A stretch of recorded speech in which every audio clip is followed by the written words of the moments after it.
ਜਿਵੇਂ ਕਿ ਵੀਰ ਜੀ ਨੇ ਦੱਸਿਆ, ਮੇਰਾ ਨਾਮ ਸੰਦੀਪ ਸਿੰਘ ਹੈ ਤੇ ਮੈਂ as a IT engineer Vardhman ਦੇ ਵਿੱਚ ਜੌਬ ਕਰ ਰਿਹਾ ਹਾਂ ਤੇ ਨਾਲ ਦੇ ਨਾਲ ਕੁਛ ਇੱਛਾ ਸੀਗੀ ਮਨ ਦੇ ਵਿੱਚ ਕਿ ਕੁਛ ਬਿਹਤਰ ਇਨਸਾਨ ਬਣਨ ਦੇ ਵੱਲ ਵਧਿਆ ਜਾਵੇ ਤੇ ਇਹ ਓਪਰਚੁਨਿਟੀ ਮਿਲੀ ਇਹਦੇ ਗਰੁੱਪ ਦੇ ਵਿੱਚ ਜੁਆਇਨ ਕੀਤਾ ਨਾ। ਅਸੀਂ ਬੁੱਕਸ ਸ਼ੇਅਰਿੰਗ ਸੁਣਦੇ ਹਾਂ, ਵੰਡਰਫੁਲ ਬੁੱਕਸ ਆਪਾਂ ਪੜ੍ਹਦੇ ਹਾਂ ਤੇ ਐਸੋਸੀਏਸ਼ਨ ਦੇ ਵਿੱਚ ਸਾਨੂੰ ਬੁੱਕਸ ਪੜ੍ਹਨ ਨੂੰ ਮਿਲ ਰਹੀਆਂ ਤੇ ਮੌਕਾ ਵੀ ਮਿਲ ਰਿਹਾ ਕਿ ਆਪਾਂ ਸ਼ੇਅਰ ਕਰੀਏ ਇੱਕ ਦੂਸਰੇ ਦੇ ਨਾਲ। ਤੇ ਮੇਰੀ ਡਿਊਟੀ ਲੱਗੀ ਹੈ ਅੱਜ ਜੀ power of your subconscious mind ਦੇ 5th ਚੈਪਟਰ ਤੇ ਚੈਪਟਰ ਹੈ ਜੀ ਮੈਂਟਲ ਹੀਲਿੰਗ ਇਨ ਮਾਡਰਨ ਟਾਈਮਸ। ਇਹ ਚੈਪਟਰ ਬੇਸਡ ਹੈਗਾ ਸਾਡੀ ਬੋਡੀ ਤੇ ਮਾਈਂਡ ਦੀ ਹੈਲਥ ਬਾਰੇ। ਜਿੱਦਾਂ ਕਿ ਅਸੀਂ ਸਾਰੇ ਹੀ ਕੰਸਰਨਡ ਹੁੰਦੇ ਆ ਆਪਣੀ ਬੋਡੀ ਤੇ ਮਾਈਂਡ ਦੇ ਹੈਲਥ ਵੱਲ ਨਾ। ਅਸੀਂ ਚਾਹੁੰਦੇ ਹਾਂ ਕਿ ਸਾਡੀ ਬੋਡੀ ਠੀਕ ਰਵੇ, ਸਾਡਾ ਮਾਈਂਡ ਠੀਕ ਰਵੇ। ਜਦੋਂ ਸਾਡੇ ਸੱਟ ਲੱਗਦੀ ਹੈ ਅਸੀਂ ਮੈਡੀਟੇਸ਼ਨ ਕਰਦੇ ਹਾਂ, ਡਾਕਟਰ ਕੋਲ ਜਾਂਦੇ ਹਾਂ, ਦਵਾਈਆਂ ਲੈਂਦੇ ਹਾਂ। ਇੱਦਾਂ ਹੀ ਜਦੋਂ ਸਾਡੀ ਮੈਂਟਲ ਹੈਲਥ ਦੇ ਵਿੱਚ ਕੁਛ ਇਸ਼ੂ ਆਉਂਦਾ ਆ, ਅਸੀਂ ਉਹਨੂੰ ਵੀ ਹੀਲ ਕਰਨਾ ਚਾਹੁੰਦੇ ਹਾਂ। ਤੇ ਦੋਸਤੋ ਇੱਕ ਬੜੀ ਪੁਰਾਣੀ ਕਹਾਵਤ ਹੈਗੀ ਆ ਕਿ the doctor dress the wound but God heals it. ਕਹਿੰਦੇ ਕਿ ਡਾਕਟਰ ਤਾਂ ਸਿਰਫ ਪੱਟੀ ਕਰਦਾ ਨਾ, ਸੱਟ ਸਾਡੇ ਲੱਗਦੀ ਆ ਤਾਂ ਡਾਕਟਰ ਸਾਡੇ ਪੱਟੀ ਕਰ ਦਿੰਦਾ ਆ, ਪਰ ਉਹ ਜਿਹੜਾ ਜ਼ਖਮ ਆ ਉਹ ਭਰਦਾ ਕਿੱਦਾਂ ਆ? ਉਹਨੂੰ ਕੌਣ ਭਰਦਾ ਆ? ਉਹਨੂੰ ਪਾਵਰ ਆਫ ਹੀਲਿੰਗ ਕਹਿੰਦੇ ਆ। ਤੇ ਅਸੀਂ ਕਦੀ ਨਹੀਂ ਸੋਚਿਆ ਸੀਗਾ ਕਿ ਪਾਵਰ ਆਫ ਹੀਲਿੰਗ ਨਾਮ ਦਾ ਵੀ ਕੁਛ ਚੀਜ਼ ਹੈ ਨਾ ਇਸ ਵਰਲਡ ਦੇ ਵਿੱਚ, ਜਿਹੜੀ ਕਿ ਬਹੁਤ ਹੀ ਪਾਵਰਫੁਲ ਹੈਗੀ ਆ। ਅਸੀਂ ਦੇਖਿਆ ਹੈ ਕਿ ਡਾਕਟਰ ਨੇ ਪੱਟੀ ਕਰਤੀ ਪਰ ਜ਼ਖਮ ਤਾਂ ਆਪਣੇ ਆਪ ਭਰਿਆ। ਇਹਦੇ ਕਈ ਨਾਮ ਦਿੱਤੇ ਜਾਂਦੇ ਆ ਨਾ ਕਿ ਸਾਡੀ ਹੈਲਥ ਜਿੱਦਾਂ ਰੀਸਟੋਰ ਹੁੰਦੀ ਹੈ। ਜਿੱਦਾਂ ਮੈਂਟਲ ਚੈਲੰਜ ਕੋਈ ਆ ਗਿਆ, ਅਸੀਂ ਸਾਈਕੋਲੋਜਿਸਟ ਕੋਲ ਜਾਂਦੇ ਹਾਂ ਜਾਂ ਸਾਈਕੈਟਰਿਸਟ ਕੋਲ ਜਾਂਦੇ ਹਾਂ। ਉਹ ਕੀ ਕਰਦੇ ਆ ਕਿ ਸਾਡੇ ਮੈਂਟਲ ਬਲੌਕਸ ਨੂੰ ਰਿਲੀਜ਼ ਕਰਦੇ ਆ, ਰਿਮੂਵ ਕਰਦੇ ਆ ਤਾਂ ਕਿ ਜਿਹੜਾ ਹੀਲਿੰਗ ਦਾ ਪ੍ਰੋਸੈਸ ਆ, ਨੈਚੁਰਲ ਪ੍ਰੋਸੈਸ ਆ, ਉਹ ਐਕਟੀਵੇਟ ਹੋ ਸਕੇ ਤੇ ਸਾਡੀ ਹੈਲਥ ਜਿਹੜੀ ਆ ਉਹ ਰੀਸਟੋਰ ਹੋ ਸਕੇ। ਤੇ ਇਹਨੂੰ ਹੀਲਿੰਗ ਪਾਵਰ ਨੂੰ ਕਈ ਨਾਮ ਨਾਲ ਜਾਣਿਆ ਜਾਂਦਾ ਨਾ, ਜਿਵੇਂ ਕਿ ਨੇਚਰ ਕਹਿ ਦਿੰਦੇ ਆ, ਲਾਈਫ ਕਹਿ ਦਿੰਦੇ ਆ, ਗੋਡ ਕਹਿ ਦਿੰਦੇ ਆ, ਕ੍ਰੀਏਟਿਵ ਇੰਟੈਲੀਜੈਂਸ ਕਹਿ ਦਿੰਦੇ ਆ ਤੇ ਸਬਕੌਂਸ਼ੀਅਸ ਪਾਵਰ। ਜਿਹੜੀ ਸਾਡੀ ਹੀਲਿੰਗ ਹੁੰਦੀ ਹੈ ਇਹ ਸਾਡੇ ਸਬਕੌਂਸ਼ੀਅਸ ਦਾ ਹੀ ਇੱਕ ਪਾਰਟ ਹੈ। ਸਾਡਾ ਸਬਕੌਂਸ਼ੀਅਸ ਸਾਨੂੰ ਹੀਲ ਕਰਨ ਦੇ ਵਿੱਚ ਹੈਲਪ ਕਰਦਾ ਹੈ। ਸਭ ਤੋਂ ਪਹਿਲਾਂ ਸਾਡਾ ਸਬਕੌਂਸ਼ੀਅਸ ਹੀ ਸਾਨੂੰ ਹੀਲ ਕਰਦਾ ਹੈ। ਜਦੋਂ ਅਸੀਂ ਦਵਾਈ ਵੀ ਲੈਂਦੇ ਹਾਂ, ਉਹ ਦਵਾਈ ਖਾਣ ਤੋਂ ਬਾਅਦ ਅਸੀਂ ਭਰੋਸਾ ਕਰਦੇ ਹਾਂ ਕਿ ਹਾਂ ਇਹ ਦਵਾਈ ਮੈਨੂੰ ਠੀਕ ਕਰੂਗੀ। ਤੇ ਇੱਕ ਇਹ ਹੈਗਾ ਕਿ ਜਿਹੜਾ ਹੀਲਿੰਗ ਪਾਵਰ ਆ, ਇਹ ਸਾਰਿਆਂ ਦੇ ਲਈ ਹੀ ਆਪਰੇਟਿਵ ਆ। ਯਾਨੀ ਏਦਾਂ ਨਹੀਂ ਹੈਗਾ ਕਿ ਕੋਈ ਕਿਸੇ ਰਿਲੀਜਨ ਨੂੰ ਬਿਲੋਂਗ ਕਰਦਾ ਹੈ ਤਾਂ ਉਹਦੀ ਸੱਟ ਠੀਕ ਹੋ ਜਾਊਗੀ ਤੇ ਮੇਰੀ ਨਹੀਂ ਹੋਊਗੀ ਨਾ। ਜੇ ਮੇਰੇ ਵੀ ਕੱਟ ਲੱਗਾ, ਉਹਦੇ ਵੀ ਕੱਟ ਲੱਗਾ ਹੈ ਤਾਂ ਦੋਨਾਂ ਦੀਆਂ ਉਹ ਸੱਟ ਠੀਕ ਹੋਊਗੀ। ਕੋਈ ਰਿਲੀਜਨ ਦੇ ਨਾਲ ਕੋਈ ਇਹਦਾ ਸੰਬੰਧ ਨਹੀਂ ਹੈਗਾ। ਤੇ ਉਸ ਤੋਂ ਬਾਅਦ ਇੱਕ ਮਾਡਰਨ ਮੈਂਟਲ ਥੈਰੇਪਿਊਟਿਕ ਪ੍ਰੋਸੀਜਰ ਹੈ ਜਿਹੜਾ ਕਿ ਇਸ ਸੱਚਾਈ ਦੇ ਉੱਤੇ ਬੇਸਡ ਹੈਗਾ ਕਿ ਸਾਡੇ ਸਬਕੌਂਸ਼ੀਅਸ ਦੀ ਪਾਵਰ ਜਿਹੜੀ ਹੈਗੀ ਆ, ਉਹ ਰਿਸਪੌਂਡ ਕਰਦੀ ਆ ਅਕੋਰਡਿੰਗ ਟੂ ਸਾਡੇ ਫੇਥ ਤੇ। ਯਾਨੀ ਕਿ ਸਾਡਾ ਫੇਥ ਜਿਸ ਲੈਵਲ ਦਾ ਆ, ਉਹ ਸਾਡਾ ਸਬਕੌਂਸ਼ੀਅਸ ਦੀ ਪਾਵਰ ਉਸ ਹਿਸਾਬ ਨਾਲ ਐਕਟੀਵੇਟ ਹੁੰਦੀ ਆ। ਤੇ ਇੱਕ ਵੰਡਰਫੁਲ ਗੱਲ ਜਿਹੜੀ ਉਹਨਾਂ ਨੇ ਦੱਸੀ ਆ ਕਿ ਉਹ ਇਹ ਆ ਕਿ ਸਾਡੀਆਂ ਜਿਹੜੀਆਂ ਡਿਜ਼ਾਇਰਸ ਹੈਗੀਆਂ ਆ ਨਾ, ਅਸੀਂ ਉਹਨਾਂ ਨੂੰ ਇਮੈਜਿਨ ਕਰੀਏ। ਜੇ ਅਸੀਂ ਆਪਣੀ ਹੈਲਥ ਆ, ਮੇਰੀ ਅੱਜ ਮੇਰੀ ਸਿਹਤ ਖਰਾਬ ਆ, ਤਾਂ ਮੈਂ ਆਪਣੀ ਬਿਹਤਰ ਹੈਲਥ ਨੂੰ ਇਮੈਜਿਨ ਕਰਾਂ ਤੇ ਰੀਅਲ ਦੇ ਵਿੱਚ ਫੀਲ ਕਰਾਵਾਂ ਆਪਣੇ ਮਾਈਂਡ ਨੂੰ ਕਿ ਹਾਂ ਮੈਂ ਬਿਲਕੁਲ ਫਿਟ ਆ। ਤਾਂ ਜਿਹੜਾ ਇਨਫਾਈਨਾਈਟ ਲਾਈਫ ਪ੍ਰਿੰਸੀਪਲ ਆ, ਉਹ ਸਾਡੀ ਜਿਹੜੀ ਕੌਨਸ਼ੀਅਸ ਦੀ ਚੋਇਸ ਆ ਤੇ ਸਾਡੀ ਕੌਨਸ਼ੀਅਸ ਦੀ ਰਿਕੁਐਸਟ ਆ, ਉਹਨੂੰ ਰਿਸਪੌਂਡ ਕਰਦਾ ਆ ਤੇ ਸਾਡੀ ਹੈਲਥ ਜਿਹੜੀ ਆ ਉਹ ਬਿਹਤਰੀ ਵੱਲ ਵੱਧਦੀ ਆ। ਕਿਉਂਕਿ ਅਸੀਂ ਆਪਣੇ ਸਬਕੌਂਸ਼ੀਅਸ ਨੂੰ ਸਿਗਨਲ ਦਿੰਦੇ ਆ, ਅਸੀਂ ਉਹਨੂੰ ਪਿਕਚਰ ਦਿਖਾਉਂਦੇ ਆ ਆਪਣੀ ਬਿਹਤਰ ਹੈਲਥ ਦੀ ਤੇ ਉਹ ਸਾਡੀ ਹੈਲਥ ਨੂੰ ਬਿਹਤਰ ਕਰਨ ਦੇ ਵਿੱਚ ਮਦਦ ਕਰਦਾ ਆ। ਇਸ ਯੂਨੀਵਰਸ ਦੇ ਵਿੱਚ ਜਿਹੜੀ ਇਹ ਹੀਲਿੰਗ ਪ੍ਰਿੰਸੀਪਲ ਆ, ਉਹ ਜਿਹੜਾ ਆਪਰੇਟਿਵ ਆ ਉਹ ਸਾਰਿਆਂ ਲਈ ਇੱਕ ਹੀ ਆ। ਚਾਹੇ ਉਹ ਜਾਨਵਰ ਆ, ਚਾਹੇ ਉਹ ਇਨਸਾਨ ਆ, ਈਵਨ ਕਿ ਧਰਤੀ ਆ, ਜਿਹੜੀ ਵੀ ਚਾਹੇ ਚੀਜ਼ ਇਸ ਯੂਨੀਵਰਸ ਦੇ ਵਿੱਚ ਅਲਾਈਵ ਆ, ਉਹਦੇ ਲਈ ਇੱਕੋ ਹੀ ਪ੍ਰਿੰਸੀਪਲ ਹੈਗਾ, ਹੀਲਿੰਗ ਪ੍ਰਿੰਸੀਪਲ। ਤੇ ਜਿਹੜਾ ਇਨਸਾਨ ਆ ਉਹਨੇ ਸਿੱਖ ਲਿਆ, ਥੋੜਾ ਨਾ ਅਵੇਅਰ ਹੋ ਗਿਆ ਉਹ ਕਿ ਆਪਾਂ ਇਹ ਹੀਲਿੰਗ ਪਾਵਰ ਨੂੰ ਕਿੱਦਾਂ ਯੂਜ਼ ਕਰਨਾ ਹੈ ਤੇ ਇਹਨੂੰ ਕੌਨਸ਼ੀਅਸਲੀ ਡਾਇਰੈਕਟ ਕਿੱਦਾਂ ਕਰਨਾ ਹੈ। ਕਿਉਂਕਿ ਸਾਡੇ ਸਬਕੌਂਸ਼ੀਅਸ ਦੇ ਵਿੱਚ ਆ ਤੇ ਅਸੀਂ ਇਹਨੂੰ ਕੌਨਸ਼ੀਅਸਲੀ ਕਿੱਦਾਂ ਡਾਇਰੈਕਟ ਕਰਨਾ ਹੈ ਉਹ ਅਸੀਂ ਸਿੱਖਦੇ ਪਏ ਆ। ਅਸੀਂ ਹੁਣ ਬੁੱਕ ਪੜ੍ਹ ਰਹੇ ਹਾਂ ਤਾਂ ਅਸੀਂ ਸਿੱਖ ਰਹੇ ਹਾਂ ਨਾ। ਜਿਨ੍ਹਾਂ ਨੇ ਇਹ ਬੁੱਕ ਲਿਖੀ ਆ ਉਹਨਾਂ ਨੇ ਸਿੱਖਿਆ ਹੈ। ਤੇ ਯੂਨੀਵਰਸ ਦੇ ਵਿੱਚ ਹੋਰ ਵੀ ਪਾਵਰਸ ਹੈਗੀਆਂ ਨਾ, ਆਪਾਂ ਕਈ ਜਗ੍ਹਾ ਪੜ੍ਹਦੇ ਹਾਂ ਤੇ ਉਹਨਾਂ ਨੂੰ ਯੂਜ਼ ਕਰਨ ਦੇ, ਅਪਰੋਚ ਕਰਨ ਦੀਆਂ ਬਹੁਤ ਸਾਰੀਆਂ ਟੈਕਨੀਕਸ ਹੁੰਦੀਆਂ। ਪਰ ਜਿਹੜੀ ਇਹ ਹੀਲਿੰਗ ਮੈਥਡ ਆ, ਉਹਦਾ ਪ੍ਰੋਸੈਸ ਸਿਰਫ ਇੱਕੋ ਹੀ ਹੈ, ਉਹ ਹੈਗਾ ਫੇਥ। ਸਾਡੇ ਫੇਥ ਦੇ ਅਕੋਰਡਿੰਗ ਹੀ ਸਾਡੀ ਹੈਲਥ ਡਿਸਾਈਡ ਹੁੰਦੀ ਆ, ਸਾਡੀਆਂ ਇੱਛਾਵਾਂ ਪੂਰੀਆਂ ਜਿਹੜੀਆਂ ਹੁੰਦੀਆਂ ਆ, ਉਹ ਸਾਡੇ ਫੇਥ ਦੇ ਅਕੋਰਡਿੰਗ ਹੁੰਦੀਆਂ ਆ। ਲਾਅ ਆਫ ਬਿਲੀਫ ਕਹਿੰਦਾ ਆ ਕਿ ਉਹਨੂੰ ਕਈ ਤਰੀਕਿਆਂ ਦੇ ਵਿੱਚ ਇਹਨਾਂ ਨੇ ਐਕਸਪਲੇਨ ਕੀਤਾ ਹੋਇਆ ਆ। ਅਸੀਂ ਆਪਣੇ ਬਾਰੇ ਵਿੱਚ ਜੋ ਬਿਲੀਵ ਕਰਦੇ ਆ ਨਾ, ਅਸੀਂ ਆਪਣੀ ਲਾਈਫ ਦੇ ਬਾਰੇ ਵਿੱਚ ਜੋ ਬਿਲੀਵ ਕਰਦੇ ਆ, ਇਸ ਵਰਲਡ ਦੇ ਬਾਰੇ ਵਿੱਚ ਅਸੀਂ ਆਪਣੇ ਲਵਡ ਵਨਸ ਦੇ ਬਾਰੇ ਦੇ ਵਿੱਚ ਜੋ ਬਿਲੀਵ ਕਰਦੇ ਆ, ਸਾਨੂੰ ਉਹੀ ਮਿਲਦਾ ਆ। ਸਾਡਾ ਬਿਲੀਵ ਜਿੰਨਾ ਸਟਰੋਂਗ ਹੋਊਗਾ, ਉਹ ਚੀਜ਼ ਸਾਨੂੰ ਉਨੀ ਹੀ ਮਿਲੂਗੀ। ਬਿਲੀਵ ਹੁੰਦਾ ਕੀ ਆ? ਬਿਲੀਵ ਸਾਡਾ ਇੱਕ ਥਾਟ ਹੀ ਹੁੰਦਾ ਹੈ, ਸਾਡੇ ਮਾਈਂਡ ਦਾ ਥਾਟ ਨਾ, ਜੋ ਕਿ ਸਾਡੇ ਸਬਕੌਂਸ਼ੀਅਸ ਦੀ ਪਾਵਰ ਨੂੰ ਸਾਡੀ ਲਾਈਫ ਦੇ ਹਰੇਕ ਫੇਸ ਦੇ ਵਿੱਚ ਡਿਸਟ੍ਰੀਬਿਊਟ ਕਰਦਾ ਆ। ਜਿਹੜੀ ਸਾਡੀ ਸਬਕੌਂਸ਼ੀਅਸ ਦੀ ਪਾਵਰ ਆ, ਉਹਨੂੰ ਡਿਸਟ੍ਰੀਬਿਊਟ ਕਰਦਾ ਸਾਡੀ ਲਾਈਫ ਦੇ ਹਰੇਕ ਫੇਸ ਦੇ ਵਿੱਚ। ਤੇ ਇਹ ਡਿਪੈਂਡ ਕਰਦਾ ਸਾਡੀ ਥਿੰਕਿੰਗ ਹੈਬਿਟਸ ਦੇ ਉੱਤੇ। ਅਸੀਂ ਕਿੱਦਾਂ ਦਾ ਸੋਚਦੇ ਆ ਨਾ, ਸਾਡੀ ਸੋਚ ਕਿੱਦਾਂ ਦੀ ਆ, ਸਾਨੂੰ ਕਿੱਦਾਂ ਦੇ ਸੋਚਣ ਦੀ ਆਦਤ ਆ, ਉਹ ਸਾਡੇ ਸਬਕੌਂਸ਼ੀਅਸ ਦੀ ਪਾਵਰ ਨੂੰ ਉਸ ਤਰ੍ਹਾਂ ਦਾ ਹੀ ਬਣਾ ਦਿੰਦਾ ਆ। ਤੇ ਬਿਲੀਵ ਕਰਨ ਦੇ ਨਾਲ ਕੋਈ ਚੀਜ਼ ਤੁਹਾਨੂੰ ਜੇ ਅਸੀਂ ਕਿਸੇ ਚੀਜ਼ ਤੇ ਬਿਲੀਵ ਕਰਦੇ ਆ ਨਾ ਕਿ ਇਹ ਚੀਜ਼ ਮੈਨੂੰ ਹਾਰਮ ਕਰੂਗੀ, ਤਾਂ ਉਹ ਚੀਜ਼ ਨਹੀਂ ਹੁੰਦੀ ਜਿਹੜੀ ਸਾਨੂੰ ਹਾਰਮ ਕਰਦੀ ਹੈ ਜਾਂ ਸਾਨੂੰ ਹਰਟ ਕਰਦੀ ਆ, ਉਹ ਸਾਡਾ ਬਿਲੀਵ ਹੁੰਦਾ ਆ। ਜਦੋਂ ਜਿੱਦਾਂ ਬੱਚੇ ਹੁੰਦੇ ਆ ਨਾ, ਜਾਂ ਕੋਈ ਵੱਡਾ ਵੀ ਹੈਗਾ ਆ, ਇੰਜੈਕਸ਼ਨ ਤੋਂ ਡਰਦਾ ਆ, ਉਹ ਬਿਲੀਵ ਕਰਦਾ ਕਿ ਜੇ ਮੇਰੇ ਇੰਜੈਕਸ਼ਨ ਲੱਗੂਗਾ ਤਾਂ ਮੇਰੇ ਪੱਕ ਜਾਊਗਾ ਜਾਂ ਕੁਛ ਹੋ ਜਾਊਗਾ। ਤਾਂ ਜ਼ਿਆਦਾਤਰ ਕੇਸ ਦੇਖਣ ਨੂੰ ਵੀ ਇਹ ਆਉਂਦੇ ਆ ਕਿ ਜਿਹੜੇ ਜ਼ਿਆਦਾ ਬਿਲੀਵ ਕਰਦੇ ਆ, ਉਹਨਾਂ ਨਾਲ ਹੁੰਦਾ ਵੀ ਏਦਾਂ ਹੀ ਆ। ਜੇ ਅਸੀਂ ਉਹ ਜ਼ਿਆਦਾ ਬਿਲੀਵ ਕਰਾਂਗੇ, ਤਾਂ ਸਾਡੇ ਨਾਲ ਓਦਾਂ ਹੀ ਹੋਊਗਾ ਜਿੱਦਾਂ ਅਸੀਂ ਬਿਲੀਵ ਕਰ ਰਹੇ ਹਾਂ ਨਾ। ਉਸ ਤੋਂ ਬਾਅਦ ਉਹਨਾਂ ਨੇ ਇੱਕ ਪ੍ਰੇਅਰ ਥੈਰੇਪੀ ਦੀ ਗੱਲ ਕੀਤੀ ਆ। ਸਾਇੰਟਿਫਿਕ ਪ੍ਰੇਅਰ ਵੀ ਕਿਹਾ ਉਹਨਾਂ ਨੇ ਉਹਨੂੰ ਨਾ। ਸਾਇੰਟਿਫਿਕ ਪ੍ਰੇਅਰ ਦੇ ਵਿੱਚ ਸਭ ਤੋਂ ਜ਼ਿਆਦਾ ਜ਼ਰੂਰੀ ਚੀਜ਼ ਕੀ ਹੁੰਦੀ ਆ ਕਿ ਤੁਹਾਨੂੰ ਇਹ ਜਾਣਨਾ ਜ਼ਰੂਰੀ ਹੁੰਦਾ ਕਿ ਤੁਸੀਂ ਕੀ ਕਰ ਰਹੇ ਆ ਤੇ ਕਿਉਂ ਕਰ ਰਹੇ ਆ। ਉਹਨੂੰ ਸਾਇੰਟਿਫਿਕ ਪ੍ਰੇਅਰ ਕਿਹਾ ਜਾਂਦਾ ਆ। ਇਹਨੂੰ ਮੈਂਟਲ ਟਰੀਟਮੈਂਟ ਵੀ ਕਹਿੰਦੇ ਆ ਉਹ ਨਾ। ਪ੍ਰੇਅਰ ਥੈਰੇਪੀ ਦੇ ਵਿੱਚ ਆਪਾਂ ਕੌਨਸ਼ੀਅਸਲੀ ਨਾ ਕਿਸੇ ਆਈਡੀਆ ਨੂੰ ਚੂਜ਼ ਕਰਦੇ ਆ। ਜਿੱਦਾਂ ਮੈਂ ਹੈਲਥ ਦੀ ਗੱਲ ਹੀ ਕਰੂੰਗਾ ਨਾ, ਕਿ ਜਿੱਦਾਂ ਹੈਲਥ ਖਰਾਬ ਆ ਤਾਂ ਅਸੀਂ ਇੱਕ ਆਈਡੀਆ ਚੂਜ਼ ਕਰਾਂਗੇ ਕਿ ਹਾਂ, ਮੇਰੀ ਹੈਲਥ ਬੈਟਰ ਹੋਣੀ ਚਾਹੀਦੀ ਆ। ਫਿਰ ਅਸੀਂ ਉਹਨੂੰ ਫ਼ੀਲ ਕਰਾਂਗੇ ਉਸ ਨੂੰ, ਕਿ ਹਾਂ, ਮੇਰੀ ਹੈਲਥ ਵਧੀਆ ਹੋ ਚੁੱਕੀ ਆ, ਮੈਂ ਬਿਲਕੁਲ ਪਰਫੈਕਟ ਹੈਗਾ। ਤੇ ਜਿਹੜਾ ਸਾਡਾ ਸਬਕੌਂਸ਼ੀਅਸ ਆ, ਉਹ ਇੱਕ ਮੈਂਟਲ ਸਾਡਾ ਸਬਕੌਂਸ਼ੀਅਸ ਨੂੰ ਇੱਕ ਅਸੀਂ ਮੈਂਟਲ ਪਿਕਚਰ ਬਣਾ ਕੇ ਦਿਖਾਵਾਂਗੇ ਆਪਣੀ ਵਧੀਆ ਹੈਲਥ ਦੀ। ਤੇ ਜਦੋਂ ਅਸੀਂ ਆਪਣੇ ਮੈਂਟਲ ਐਟੀਟਿਊਡ ਵਿੱਚ ਫੇਥਫੁਲ ਰਹਾਂਗੇ ਨਾ, ਜਦੋਂ ਅਸੀਂ ਏਦਾਂ ਹੀ ਐਕਟ ਕਰਾਂਗੇ ਕਿ ਹਾਂ, ਮੈਂ ਬਿਲਕੁਲ ਸਹੀ ਹਾਂ, ਬਿਲਕੁਲ ਸਹੀ ਹਾਂ, ਤਾਂ ਸਾਡੀ ਜਿਹੜੀ ਪ੍ਰੇਅਰ ਆ, ਆਪਾਂ ਇੱਕ ਤਰ੍ਹਾਂ ਨਾਲ ਪ੍ਰੇਅਰ ਕਰ ਰਹੇ ਆ ਇਹ, ਉਹ ਆਂਸਰ ਕੀਤੀ ਜਾਊਗੀ। ਸਾਨੂੰ ਉਸਨੂੰ ਅਚੀਵ ਕਰਨ ਦੇ ਵਿੱਚ ਪਰਮਾਤਮਾ ਹੈਲਪ ਕਰੂਗਾ ਨਾ। ਜਿਹੜਾ ਸਬਕੌਂਸ਼ੀਅਸ ਸਾਡਾ ਮਾਈਂਡ ਆ, ਉਹ ਪਰਮਾਤਮਾ ਦੇ ਨਾਲ ਜੁੜਿਆ ਹੋਇਆ ਕਿਹਾ ਗਿਆ ਆ, ਕਿ ਜਦੋਂ ਅਸੀਂ ਸਬਕੌਂਸ਼ੀਅਸ ਦੇ ਵਿੱਚ ਕੋਈ ਫੇਥ ਅਸੀਂ ਪਾ ਲੈਂਦੇ ਆ, ਤਾਂ ਉਹ ਇੱਕ ਤਰ੍ਹਾਂ ਨਾਲ ਪਰਮਾਤਮਾ ਦੇ ਅੱਗੇ ਰਿਕੁਐਸਟ ਕਰਨ ਵਾਲੀ, ਪ੍ਰੇਅਰ ਕਰਨ ਵਾਲੀ ਗੱਲ ਹੁੰਦੀ ਆ ਤੇ ਉਹ ਸੁਣੀ ਜਾਂਦੀ ਆ। ਫਿਰ ਉਹ ਗੱਲ ਕਰਦੇ ਆ ਇੱਕ ਫੇਥ ਹੀਲਿੰਗ ਦੀ। ਫੇਥ ਹੀਲਿੰਗ ਕੀ ਹੁੰਦੀ ਆ ਕਿ ਜਦੋਂ ਅਸੀਂ ਕਿਸੇ ਚੀਜ਼ ਤੇ ਵਿਸ਼ਵਾਸ ਕਰਦੇ ਆ ਨਾ, ਸਾਨੂੰ ਲੌਜਿਕ ਨਹੀਂ ਪਤਾ ਹੁੰਦਾ। ਜਿੱਦਾਂ ਅਸੀਂ ਬਲਾਈਂਡ ਫੇਥ ਵੀ ਇਹਨੂੰ ਉਹਨਾਂ ਨੇ ਕਿਹਾ ਆ, ਕਿ ਅਸੀਂ ਕਿਸੇ ਚੀਜ਼ ਦੇ ਉੱਤੇ ਬਲਾਈਂਡ ਫੇਥ ਕਰ ਲਿਆ। ਬਹੁਤ ਸਾਰੇ ਬੰਦੇ ਹੈਗੇ ਆ ਏਦਾਂ ਦੇ ਜਿਹੜੇ ਕੁਛ ਥਿਊਰੀਜ਼ ਪ੍ਰੈਜੈਂਟ ਕਰਦੇ ਆ ਨਾ, ਤੇ ਉਹਨਾਂ ਦੀ ਥਿਊਰੀ ਨਾਲ ਰਿਜ਼ਲਟ ਆ ਜਾਂਦਾ ਆ। ਚਾਹੇ ਉਹ ਲੌਜਿਕ ਹੋਵੇ, ਚਾਹੇ ਨਾ ਹੋਵੇ। ਪਰ ਉਹ ਕਹਿੰਦੇ ਆ ਕਿ ਸਾਡੀ ਥਿਊਰੀ ਤੋਂ ਰਿਜ਼ਲਟ ਆਇਆ, ਇਹਦਾ ਮਤਲਬ ਆ ਕਿ ਇਹ ਥਿਊਰੀ ਕਰੈਕਟ ਹੈਗੀ ਆ। ਹੁਣ ਅਸੀਂ ਦੇਖਿਆ ਕਿ ਬਹੁਤ ਸਾਰੀਆਂ ਪੀਰਾਂ ਦੀਆਂ ਜਗ੍ਹਾ ਹੈਗੀਆਂ ਨਾ, ਜਾਂ ਕੁਛ ਸੰਤ ਏਦਾਂ ਦੇ ਹੁੰਦੇ ਆ ਜਿਹੜੇ ਕੁਛ ਵਿਭੂਤੀ ਵਗੈਰਾ ਦਿੰਦੇ ਆ। ਬਹੁਤ ਸਾਰੇ ਬੰਦੇ ਜਾਂਦੇ ਵੀ ਆ ਉਹਨਾਂ ਕੋਲ, ਤੇ ਜਿਹੜੇ ਬੰਦੇ ਉਹਨਾਂ ਤੇ ਬਲਾਈਂਡਲੀ ਫੇਥ ਕਰਦੇ ਆ ਕਿ ਹਾਂ, ਉਹ ਮੈਨੂੰ ਕੁਛ ਦਵਾਈ-ਪੂੜੀ ਕੁਛ ਵੀ ਦੇਊਗਾ ਤੇ ਮੈਂ ਉਹਦੇ ਨਾਲ ਠੀਕ ਹੋ ਜਾਊਂਗਾ, ਤਾਂ ਉਹ ਠੀਕ ਹੋ ਵੀ ਜਾਂਦੇ ਆ। ਉਹ ਕਿਉਂ ਠੀਕ ਹੁੰਦੇ ਆ? ਉਹਦਾ ਮਤਲਬ ਇਹ ਨਹੀਂ ਹੁੰਦਾ ਕਿ ਜੋ ਉਹ ਸੰਤ ਬੈਠਾ ਹੋਇਆ ਆ ਜਾਂ ਫਿਰ ਜੋ ਵੀ ਕਿਸੇ ਜਗ੍ਹਾ ਤੇ ਜਾ ਰਹੇ ਆ, ਉਹਦੇ ਵਿੱਚ ਬਹੁਤ ਪਾਵਰ ਹੈਗੀ ਆ। ਪਾਵਰ ਜਿਹੜੀ ਹੈਗੀ ਆ ਉਹਨਾਂ ਦੇ ਬਿਲੀਵ ਦੇ ਵਿੱਚ ਆ।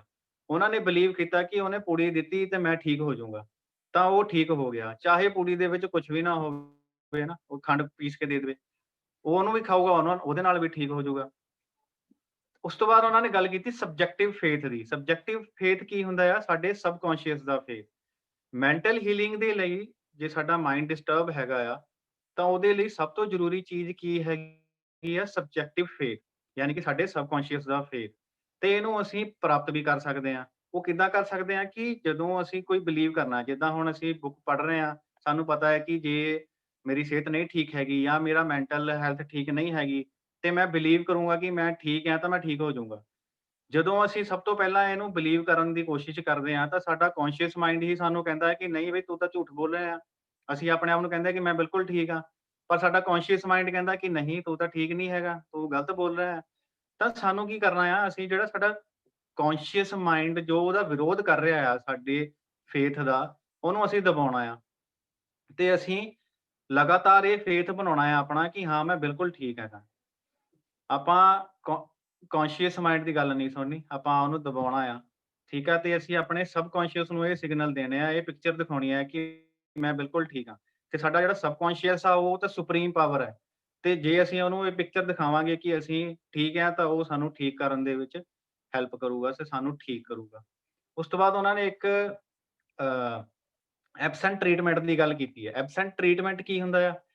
ਜਿੱਦਾਂ ਉਹਨਾਂ ਨੇ ਇੱਕ ਐਗਜ਼ਾਮਪਲ ਦਿੱਤੀ ਸੀਗੀ ਕਿ ਕੋਈ ਬੰਦਾ ਹੈਗਾ ਨਾ, ਉਹ ਕਿਤੇ ਦੂਰ ਰਹਿੰਦਾ ਆ, ਉਹਦੇ ਮਦਰ ਬਿਮਾਰ ਹੈਗੇ ਆ, ਤਾਂ ਉਹ ਫਿਜ਼ੀਕਲੀ ਤਾਂ ਨਹੀਂ ਜਾ ਪਾ ਰਿਹਾ, ਲੇਕਿਨ ਉਹ ਉਹਨਾਂ ਲਈ ਪ੍ਰੇ ਕਰ ਰਿਹਾ ਆ। ਜਦੋਂ ਉਹ ਪ੍ਰੇ ਕਰੂਗਾ ਸੱਚੇ ਮਨ ਨਾਲ, ਕਹਿੰਦੇ ਆ ਨਾ ਕਿ ਪ੍ਰੇ ਕਰੋ, ਸੱਚੇ ਮਨ ਨਾਲ ਪ੍ਰੇ ਕਰਨ ਦਾ ਮਤਲਬ ਕੀ ਹੁੰਦਾ ਕਿ ਆਪਣੇ ਆਪ ਨੂੰ ਵਿਸ਼ਵਾਸ ਦਿਲਾਓ ਕਿ ਹਾਂ, ਜੋ ਮੈਂ ਪ੍ਰੇ ਕਰ ਰਿਹਾ ਉਹ ਸੱਚ ਹੋਊਗੀ। ਅਸੀਂ ਇਮੈਜਿਨ ਕਰਦੇ ਆ ਨਾ ਦੂਸਰੇ ਬੰਦੇ ਦੀ, ਜਿਹੜੇ ਵੀ ਸਾਡੇ ਲਵਡ ਵਨਸ ਹੈਗੇ ਆ, ਅਸੀਂ ਉਹਨਾਂ ਦੀ ਅੱਛੀ ਸਿਹਤ ਲਈ ਪ੍ਰੇ ਕਰਦੇ ਆ, ਤੇ ਅਸੀਂ ਇਮੈਜਿਨ ਕਰਦੇ ਆ ਕਿ ਉਹਨਾਂ ਦੀ ਸਿਹਤ ਅੱਛੀ ਹੀ ਹੋਊਗੀ, ਤੇ ਜੇ ਉਹ ਬਿਮਾਰ ਹੈਗੇ ਆ ਤਾਂ ਉਹ ਜਲਦੀ ਠੀਕ ਹੋਊਗੇ ਨਾ। ਤੇ ਜਦੋਂ ਅਸੀਂ ਇਹ ਇਮੈਜਿਨ ਕਰਦੇ ਆ ਉਹਨਾਂ ਦੇ ਲਈ, ਤਾਂ ਸਾਡੀ ਜਿਹੜੀ ਇਨਰ ਰਿਅਲਾਈਜੇਸ਼ਨ ਆ, ਉਹ ਸਾਡੇ ਸਬਕੌਂਸ਼ੀਅਸ ਚੋਂ ਟਰਾਂਸਫਰ ਹੋ ਕੇ ਉਹਨਾਂ ਦੇ ਸਬਕੌਂਸ਼ੀਅਸ ਦੇ ਵਿੱਚ ਜਾਂਦੀ ਆ। ਤੇ ਇੱਕ ਉਹਨਾਂ ਨੇ ਇਹ ਵੀ ਗੱਲ ਕਹੀ ਆ ਕਿ ਜਿਹੜਾ ਇਹ ਸਬਕੌਂਸ਼ੀਅਸ ਮਾਈਂਡ ਹੈਗਾ ਹੈ ਨਾ, ਇਹ ਇੱਕ ਸੁਪਰੀਮ ਪਾਵਰ ਆ, ਤੇ ਇਹ ਜਿਹੜਾ ਇੱਕ ਯੂਨੀਵਰਸਲ ਮਾਈਂਡ ਹੈਗਾ ਆ। ਤੇ ਉਹ ਕਹਿੰਦੇ ਆ ਕਿ ਜਿੱਦਾਂ ਅਸੀਂ ਐਬਸੈਂਟ ਟ੍ਰੀਟਮੈਂਟ ਦੀ ਗੱਲ ਕਰਦੇ ਆ, ਤਾਂ ਵੈਸੇ ਲੌਜੀਕਲੀ ਇਹ ਐਬਸੈਂਟ ਟ੍ਰੀਟਮੈਂਟ ਨਹੀਂ ਹੈਗਾ। ਕਿਉਂਕਿ ਜਿਹੜਾ ਇਹ ਯੂਨੀਵਰਸਲ ਮਾਈਂਡ ਆ, ਇਹ ਓਮਨੀ ਪ੍ਰੈਜ਼ੈਂਟ ਆ। ਓਮਨੀ ਪ੍ਰੈਜ਼ੈਂਟ ਦਾ ਮਤਲਬ ਆ ਕਿ ਉਹ ਹਰ ਜਗ੍ਹਾ ਪ੍ਰੈਜ਼ੈਂਟ ਆ। ਯਾਨੀ ਕਿ ਮੇਰਾ ਸਬਕੌਂਸ਼ੀਅਸ ਮਾਈਂਡ ਹਰੇਕ ਦੇ ਸਬਕੌਂਸ਼ੀਅਸ ਨਾਲ ਜੁੜਿਆ ਹੋਇਆ ਆ। ਕਿਉਂਕਿ ਇੱਕੋ ਹੀ ਆ ਨਾ, ਓਮਨੀ ਪ੍ਰੈਜ਼ੈਂਟ ਇੱਕੋ ਹੀ ਆ। ਤੇ ਜੇ ਉਹ ਮੇਰੇ ਸਬਕੌਂਸ਼ੀਅਸ ਦੇ ਵਿੱਚ ਆਊਗਾ, ਕਿਸੇ ਦੇ ਲਈ ਜੇ ਮੈਂ ਚੰਗਾ ਸੋਚੂੰਗਾ ਤਾਂ ਉਹਨੂੰ ਉਹੀ ਵਾਈਬ੍ਰੇਸ਼ਨਸ ਮਿਲੂਗੀਆਂ। ਅਸੀਂ ਕਹਿੰਦੇ ਆ ਕਿ ਕਿਸੇ ਦੇ ਲਈ ਚੰਗਾ ਸੋਚੋ ਤਾਂ ਉਹ ਵੀ ਤੁਹਾਡੇ ਲਈ ਚੰਗਾ ਸੋਚੂਗਾ ਨਾ, ਕਿਉਂਕਿ ਸਾਡੀਆਂ ਵਾਈਬ੍ਰੇਸ਼ਨਸ ਉਸ ਹਿਸਾਬ ਦੀਆਂ ਜਾਂਦੀਆਂ ਹੈ। ਜੇ ਅਸੀਂ ਕਿਸੇ ਲਈ ਨਫ਼ਰਤ ਪੈਦਾ ਰੱਖਾਂਗੇ, ਆਪਣੇ ਮਨ 'ਚ ਨਫ਼ਰਤ ਰੱਖਾਂਗੇ, ਤਾਂ ਉਹ ਉਹਦੇ ਵੀ ਨੈਗੇਟਿਵ ਵਾਈਬ੍ਰੇਸ਼ਨਸ ਜਾਊਗੀਆਂ, ਉਹ ਵੀ ਨੈਗੇਟਿਵ ਸੋਚੂਗੇ ਸਾਡੇ ਲਈ। ਇੱਕ ਗੱਲ ਬਹੁਤ ਸੋਹਣੀ ਉਹਨਾਂ ਨੇ ਕਹੀ ਹੈ ਕਿ ਸਾਡਾ ਜਿਹੜਾ ਮਾਈਂਡ ਆ ਇੱਕ, ਉਹ ਇੱਕ ਪ੍ਰੋਜੈਕਸ਼ਨ ਰੀਲ ਆ। ਤੇ ਅਸੀਂ ਅੱਜ ਜੋ ਵੀ ਹੈਗੇ ਆ ਨਾ, ਜੋ ਵੀ ਅਸੀਂ ਦੂਸਰਿਆਂ ਨੂੰ ਦਿਖ ਰਹੇ ਹਾਂ ਜਾਂ ਅਸੀਂ ਆਪਣੇ ਆਪ ਨੂੰ ਵੀ ਦੇਖ ਰਹੇ ਹਾਂ, ਉਹ ਆਪਾਂ ਔਨ ਸਕਰੀਨ ਆ। ਤੇ ਜੇ ਅਸੀਂ ਇਹਨੂੰ ਚੇਂਜ ਕਰਨਾ ਆ, ਜੇ ਅਸੀਂ ਆਪਣੀ ਪਰਸਨੈਲਿਟੀ ਚੇਂਜ ਕਰਨੀ ਆ, ਅਸੀਂ ਆਪਣੇ ਥਾਟਸ ਚੇਂਜ ਕਰਨੇ ਆ, ਤਾਂ ਸਾਨੂੰ ਆਪਣੀ ਪ੍ਰੋਜੈਕਸ਼ਨ ਰੀਲ ਨੂੰ ਚੇਂਜ ਕਰਨਾ ਪਊਗਾ। ਯਾਨੀ ਸਾਡੇ ਸਬਕੌਂਸ਼ੀਅਸ ਦੇ ਵਿੱਚ ਥਾਟਸ ਨੂੰ ਚੇਂਜ ਕਰਕੇ ਅਸੀਂ ਆਪਣੇ ਸਬਕੌਂਸ਼ੀਅਸ ਦੇ ਵਿੱਚ ਅੱਛੇ ਥਾਟਸ ਨੂੰ ਪਾਉਣੇ ਆ। ਉਸ ਤੋਂ ਬਾਅਦ ਉਹਨਾਂ ਨੇ ਇੱਕ ਗੱਲ ਕੀਤੀ ਹੈ, ਰਿਲੀਜ਼ਿੰਗ ਦਾ ਕਾਈਨੈਟਿਕ ਐਕਸ਼ਨ। ਉਹਨਾਂ ਨੇ ਇੱਕ ਐਗਜ਼ਾਮਪਲ ਦਿੱਤੀ ਬਹੁਤ ਹੀ ਸੋਹਣੀ ਹੈ ਕਿ ਉਹਨਾਂ ਦਾ ਇੱਕ ਸਾਈਕੋਲੋਜਿਸਟ ਫਰੈਂਡ ਸੀਗਾ, ਤੇ ਉਹਨੂੰ ਲੰਗਸ ਦੀ ਪ੍ਰੋਬਲਮ ਹੋ ਗਈ ਸੀ, ਉਹਦੇ ਵਿੱਚ ਟਿਊਬਰਕਲੋਸਿਸ ਹੋ ਗਿਆ ਸੀ। ਤੇ ਉਹ ਕੀ ਕਰਦਾ ਸੀਗਾ, ਸ਼ਾਮ ਨੂੰ ਰਾਤ ਨੂੰ ਸੌਣ ਤੋਂ ਪਹਿਲਾਂ ਉਹ ਇੱਕ ਅਫਰਮੇਸ਼ਨ ਬੋਲਦਾ ਹੁੰਦਾ ਸੀ ਕਿ every cell, nerve, tissue and muscle of my lungs are now being made whole, pure and perfect. My whole body is being restored to health and harmony. ਉਹ ਰੋਜ਼ ਹੀ ਅਫਰਮੇਸ਼ਨ ਬੋਲਦਾ ਹੁੰਦਾ ਸੀ ਸੌਣ ਤੋਂ ਪਹਿਲਾਂ, ਤੇ ਵਿਦਿਨ ਅ ਮੰਥ ਉਹ ਕੰਪਲੀਟਲੀ ਹੀਲ ਹੋ ਗਿਆ। ਯਾਨੀ ਕਿ ਉਹ ਬਿਲਕੁਲ ਠੀਕ ਹੋ ਗਿਆ, ਉਹਦੀਆਂ ਰਿਪੋਰਟਸ ਆਈਆਂ, ਸਾਰਾ ਕੁਛ ਨਾਰਮਲ ਸੀਗਾ। ਤਾਂ ਉਹਨਾਂ ਨੇ ਕਿਹਾ ਕਿ ਆਥਰ ਨੇ ਕਿਹਾ ਕਿ ਮੈਂ ਉਹਨੂੰ ਪੁੱਛਿਆ ਕਿ ਉਹ ਸੌਣ ਤੋਂ ਪਹਿਲਾਂ ਜੋ ਅਫਰਮੇਸ਼ਨ ਬੋਲਦਾ ਆ, ਰਿਪੀਟ ਕਰਦਾ ਆ, ਉਹ ਕਿਉਂ ਕਰਦਾ ਆ? ਤਾਂ ਉਹਨੇ ਬਹੁਤ ਹੀ ਸੋਹਣਾ ਜਵਾਬ ਦਿੱਤਾ ਕਿ ਜਿਹੜਾ ਸਾਡਾ ਸਬਕੌਂਸ਼ੀਅਸ ਮਾਈਂਡ ਆ, ਉਹਦੀ ਜਿਹੜੀ ਕਾਇਨੈਟਿਕ ਐਕਸ਼ਨ ਚੱਲਦਾ ਆ ਜਦੋਂ ਅਸੀਂ ਸੌਂ ਜਾਂਦੇ ਆ ਸਾਰੀ ਰਾਤ। ਤੇ ਜਦੋਂ ਅਸੀਂ ਸੌਂਦੇ ਆ ਤਾਂ ਸਬਕੌਂਸ਼ੀਅਸ ਮਾਈਂਡ ਨੂੰ ਕੋਈ ਚੰਗਾ ਕੰਮ ਦੇ ਕੇ ਜਾਓ। ਉਹਨੂੰ ਕੋਈ ਚੰਗਾ ਕੰਮ ਦਿਓ ਨਾ, ਅਸੀਂ ਜੋ ਸੌਣ ਲੱਗੇ ਬੋਲਾਂਗੇ, ਸਾਡੇ ਸਬਕੌਂਸ਼ੀਅਸ ਦੇ ਵਿੱਚ ਜਾਊਗਾ ਤਾਂ ਉਹ ਉਹਦੇ ਬਾਰੇ ਹੀ ਕੰਮ ਕਰੂਗਾ।